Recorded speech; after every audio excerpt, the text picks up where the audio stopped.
Hi കൂട്ടുകാരെ, good morning. അപ്പോൾ നമ്മുടെ മക്കൾ ശബരിമലയ്ക്ക് പോകുന്ന ദിവസത്തെ കാര്യങ്ങളാണ് കേട്ടോ ഈ വീഡിയോയിലുള്ളത്. അപ്പോൾ നമ്മുടെ മുത്തശ്ശി ഇതേ കഞ്ഞിക്കുള്ള വെള്ളമൊക്കെ ഇട്ട് കത്തിച്ചുകൊണ്ടിരിക്കുകയാണ്. അപ്പോൾ ചേട്ടൻ ഉറക്കം എണീറ്റിട്ടില്ല. നമ്മുടെ കുഞ്ഞമ്മയാണെങ്കിൽ രാവിലത്തെ കാപ്പി, ഇഡ്ഡലി, സാമ്പാറാണ്. അപ്പോൾ അതിൻ്റെ ഒരുക്കങ്ങൾ നടത്തിക്കൊണ്ടിരിക്കുകയാണ്. അങ്ങനെ വെള്ളം തിളച്ചപ്പോഴത്തേക്കും നമ്മുടെ കന്നിസ്വാമിമാർ അരി ഇട്ടുകൊണ്ടിരിക്കുകയാണ്. ഓരോരുത്തരായിട്ട് അരിയൊക്കെ ഇട്ടു. അമ്മയും ലക്കി എല്ലാവരും കൂടിയാണ് കേട്ടോ അരി ഇട്ടത്. അങ്ങനെ അതവിടെ നടന്നുകൊണ്ടിരിക്കുമ്പോഴത്തേക്കും നമ്മുടെ അമ്മയുടെ കുഞ്ഞമ്മയും മാമിയും എല്ലാവരും കൂടി ചോറിനുള്ള പച്ചക്കറികളൊക്കെ അരിഞ്ഞുകൊണ്ടിരിക്കുകയാണ്. ആ സമയത്ത് തന്നെ നമ്മുടെ നാത്തൂനും മോനും വന്നിട്ടുണ്ടായിരുന്നു കേട്ടോ.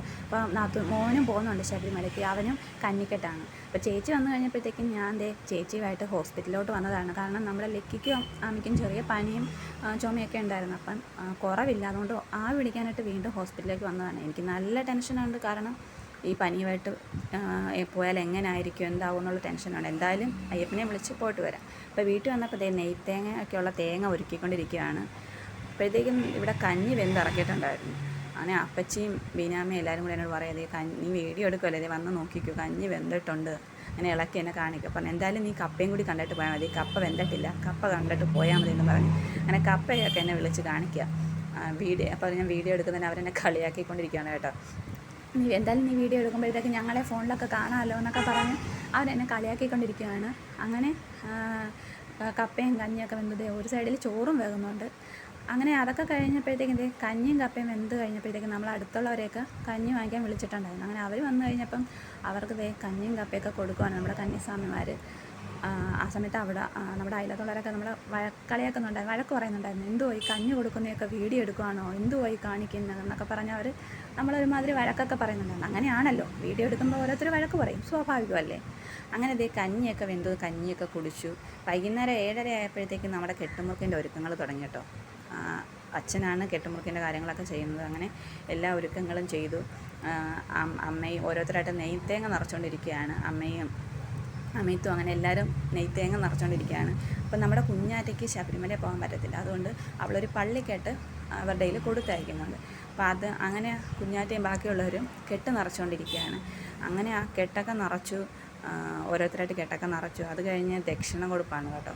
നമ്മൾ മലയ്ക്ക് പോകുന്നവരെല്ലാം ദക്ഷിണ കൊടുത്തിട്ടാണല്ലോ പോകുന്നത്. അങ്ങനെ മുതിർന്നവർക്കൊക്കെ ദക്ഷിണയൊക്കെ കൊടുത്തു. ഓരോരുത്തരായിട്ട് റെഡിയായിട്ട് വന്നിട്ട് കെട്ടെടുക്കും. ഞാൻ ആ സമയത്തും ബാഗൊക്കെ ചെക്ക് ചെയ്യുകയാണ്. കാരണം മക്കൾക്ക് വേണ്ട സാധനങ്ങൾ എടുത്തിട്ടുണ്ടോ. അനിയത്തിയും കുഞ്ഞമ്മയും കൂടി എന്നോട് ചോദിക്കുകയാണ്, നീ എല്ലാം എടുത്തോ, ഒന്നും മറന്നില്ലല്ലോ, മരുന്നെടുത്തോ എന്നൊക്കെ എന്നോട് ചോദിച്ചുകൊണ്ടിരിക്കുകയാണ്. അങ്ങനെ ഓരോന്നും ചെക്ക് ചെയ്തുകൊണ്ടിരിക്കുകയാണ് ഞാൻ. നമ്മുടെ അമ്മയ്ക്കാണെങ്കിൽ നല്ല ടെൻഷനുണ്ട്. കാരണം ആൾ കന്നിസ്വാമിയാണ്, ആദ്യമായിട്ട് ശബരിമലയ്ക്ക് പോവാണ്. അതുകൊണ്ട് ആൾ നല്ല ടെൻഷനിലാണ്. കാരണം എങ്ങനെയായിരിക്കും പോകുന്നതെന്നൊക്കെ. പക്ഷേ നമ്മുടെ മുത്തശ്ശി കൂളാണ് കേട്ടോ. കാരണം ആൾ ഈ 3ാമത്തെ തവണയാണ് ഈ പോകുന്നത്. അതുകൊണ്ട് ആൾ നല്ല കൂളായിട്ട് നിൽക്കുക. അമ്മയോട് പറയുന്നുണ്ട്, നീ എന്തിനാണ് ടെൻഷൻ അടിക്കുന്നത്, ഇതൊക്കെ സിമ്പിളായിട്ട് പോയിട്ട് വരാം, നീ ടെൻഷനൊന്നും അടിക്കണമെന്ന് പറഞ്ഞ് അമ്മയെ സമാധാനിപ്പിക്കുകയാണ് ആൾ. അങ്ങനെ തേങ്ങയൊക്കെ അടിച്ചിട്ട് ഓരോരുത്തരായിട്ട് വീട്ടിൽ നിന്ന് ഇറങ്ങിക്കൊണ്ടിരിക്കുകയാണ്. എനിക്കിപ്പോഴും നല്ല ടെൻഷനാണ്. കാരണം എങ്ങനെയായിരിക്കും, ചൂട് അങ്ങ് കുറയുന്നില്ല, ഇടയ്ക്കിടയ്ക്ക് ചൂട് വന്നും പോയി നിൽക്കുകയാണ് ആമിക്ക്. ലിക്കി ഓക്കെ ആയിട്ടുണ്ട്, പക്ഷേ ആമിക്ക് ചൂട് വന്നും പോയി നിൽക്കുകയാണ്. അങ്ങനെ നമ്മളിത് 12 മണിയായപ്പോഴത്തേക്കും പമ്പയിൽ എത്തിയിട്ടുണ്ടായിരുന്നു. അവിടെ ചെന്ന് പാലൊക്കെ കൊടുത്ത് മക്കളൊന്ന് ഉറങ്ങി. ആ സമയത്ത് ആമിക്ക് ചൂടൊക്കെ നന്നായിട്ട് കുറഞ്ഞിട്ടുണ്ട് കേട്ടോ. അങ്ങനെ ഒരു 3:30 വരെ അവർ അവിടെ ചിലവഴിച്ചതിന് ശേഷമാണ് 3:30ക്കാണ് അവർ മല കയറാനായിട്ട് പോയത്.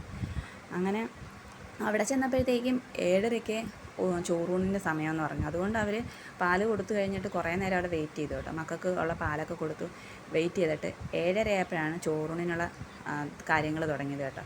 ഒരുപാട് മക്കളുണ്ടായിരുന്നു ചോറുണ്ണാനായിട്ട്. നമ്മുടെ മക്കളായിരുന്നു തോന്നിച്ചിരി വലിയ പിള്ളേരായിട്ടുള്ളത്, ബാക്കിയെല്ലാം കുഞ്ഞു പിള്ളേരാണ്.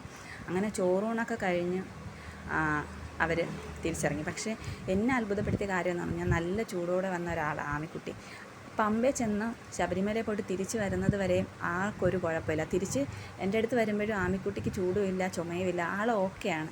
കാരണം അയ്യപ്പൻ്റെ ഒരു അനുഗ്രഹം എന്ന് വേണം പറയാൻ. കാരണം എന്നെ അത്രയ്ക്ക് അത്ഭുതപ്പെടുത്തിപ്പോയി. കാരണം ആൾ ഓക്കെ, ആൾ ആക്റ്റീവ് ആയിരുന്നു നല്ല.